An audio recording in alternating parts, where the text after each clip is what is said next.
Assalamualaikum warahmatullahi wabarakatuh. Bagaimana kabarnya adik-adik semua? Semoga tetap sehat dan semangat ya. Dan semoga kita semua senantiasa berada di bawah lindungan rahmat Allah Subhanahu wa taala. Amin ya robbal alamin. Pada minggu kemarin, kita sudah belajar mengenai Quran surat Ar-Rahman dan Al-Mujadalah. Dan juga kita sudah belajar mengenai hukum bacaan Al-Syamsiyah dan Al-Qamariyah. Nah, pada pertemuan kali ini, kita akan melanjutkan materi yang sudah kita pelajari kemarin. Yang pertama adalah kita akan belajar mengenai kandungan Quran surat Ar-Rahman ayat 33. Di dalam Quran surat Ar-Rahman ayat 33 ini menjelaskan mengenai pentingnya ilmu pengetahuan bagi kehidupan manusia.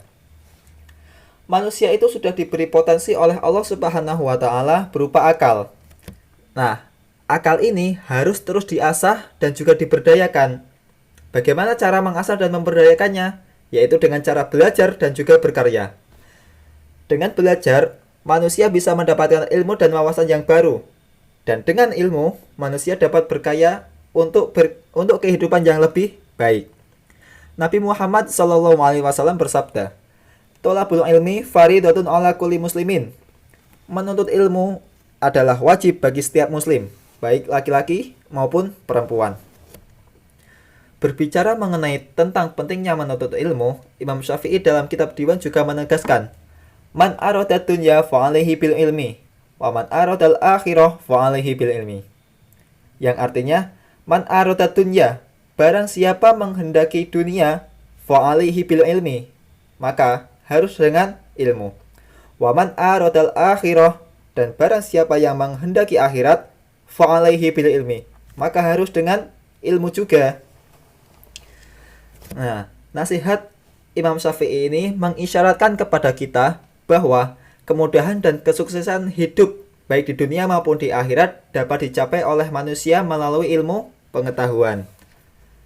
Ilmu pengetahuan tidak akan mudah diperoleh kecuali bagi mereka yang memiliki semangat dalam menuntut ilmu. Itu adalah kandungan Quran surat Ar-Rahman ayat 33.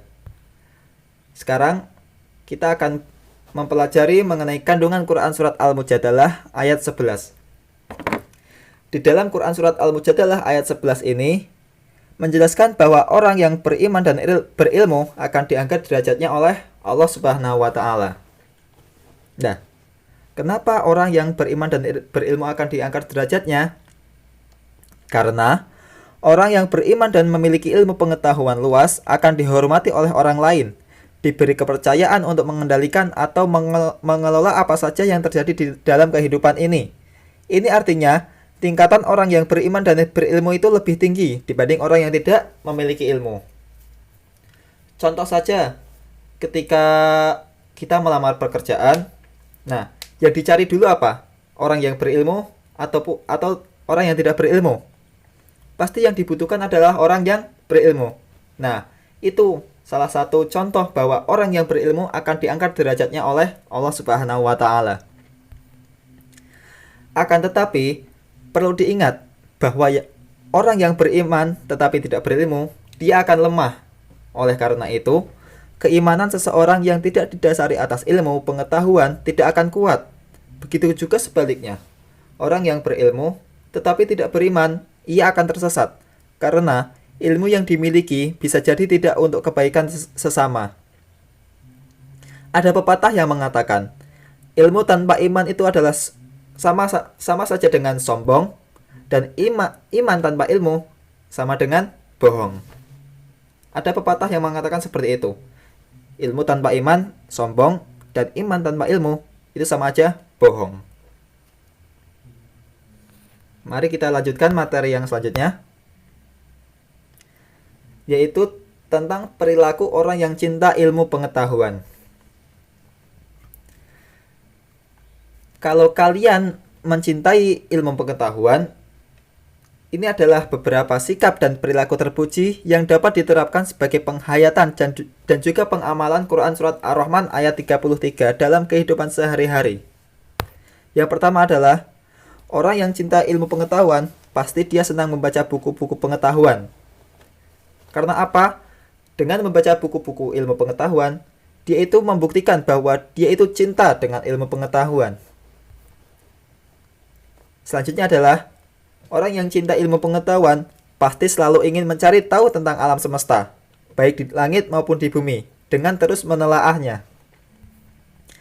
Yang ketiga, orang yang cinta ilmu pengetahuan pasti meyakini bahwa alam semesta ini diciptakan oleh Allah Subhanahu wa taala untuk manusia. Oleh karena itu, manusia harus merasa haus untuk terus menggali ilmu pengetahuan.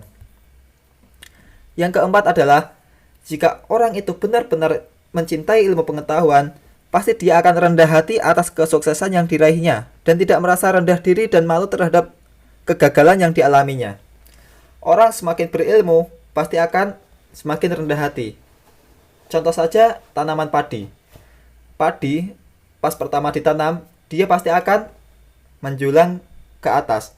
Tetapi kalau padi itu sudah berisi atau sudah matang intinya, padi itu akan menunduk.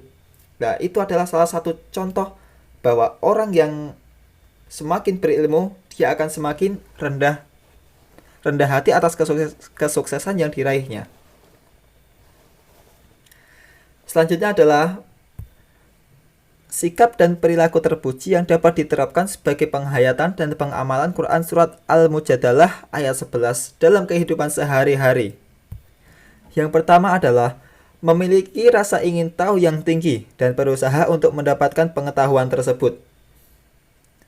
Yang kedua, orang yang dapat menghayati Al-Mujadalah ayat 11, pasti dia bersikap sopan saat belajar dan selalu menghargai dan juga menghormati guru. Yang ketiga adalah, kalau dia itu cinta ilmu pengetahuan, dia pasti senang mendatangi guru untuk meminta penjelasan tentang ilmu pengetahuan. Contohnya kalau ada orang yang, kalau kalian tidak mengetahui atau kurang paham tentang sebuah pelajaran, kalau kalian cinta dengan ilmu pengetahuan, pasti kalian akan bertanya kepada guru kalian. Nah, itu adalah salah satu contoh bahwa orang itu cinta ilmu pengetahuan. Yang keempat adalah selalu menyeimbangkan ilmu pengetahuan yang dimilikinya dengan keyakinan terhadap kekuasaan Allah Subhanahu wa taala.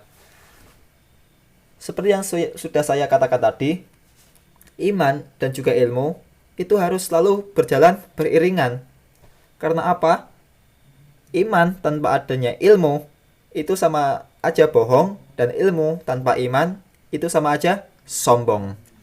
Nah, itu adalah perilaku orang-orang yang cinta ilmu pengetahuan.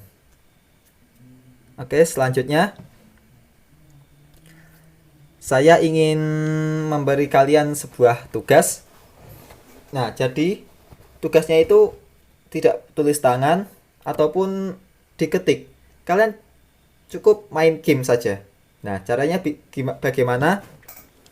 Nanti Bapak akan jelaskan caranya untuk bermain game dalam rangka mengerjakan tugas tersebut melalui ini joinmyquiz.com. Kodenya 0978270. Nah, nanti kalau kalian mau masuk game, format penulisan namanya seperti ini. Pertama adalah nomor absen. Yang pertama nomor absen, terus nama lengkap kalian, terus habis itu kelas kalian. Baik, mungkin cukup sekian yang dapat Bapak sampaikan. Semoga bermanfaat. Atas kekurangan Bapak dalam berkata-kata ataupun jika kata-kata Bapak ada yang kurang berkenan di hati kalian, Bapak minta maaf yang sebesar-besarnya. Wassalamualaikum warahmatullahi wabarakatuh.